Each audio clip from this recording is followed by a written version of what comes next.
جبری طور پر برطرف کی گئی پولیو ورکرز نے اپنے مطالبات کے حق میں زبردست احتجاجی مظاہرہ کیا۔ کراچی پریس کلب کے باہر ہونے والے احتجاجی مظاہرے میں سینکڑوں خواتین شریک تھیں۔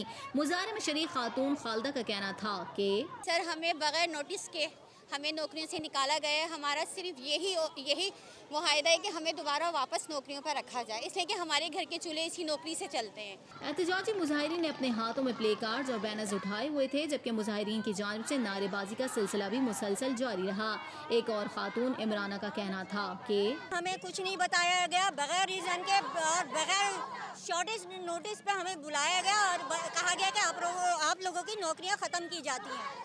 تو سر مجھے یہ سمجھ نہیں آ رہا کہ جب کہ گورنمنٹ نے عمران خان صاحب نے خود اعلان کیا تھا کہ جو بھی ورکر کو نکالا جائے گا اس کمپنی میں یا اس ادارے میں 10 لاکھ روپے جرمانہ ہے۔ فرنٹ لائن ورکرز نے وزیر اعظم عمران خان سے مطالبہ کیا ہے کہ ان کو نوکریوں پر بحال کیا جائے۔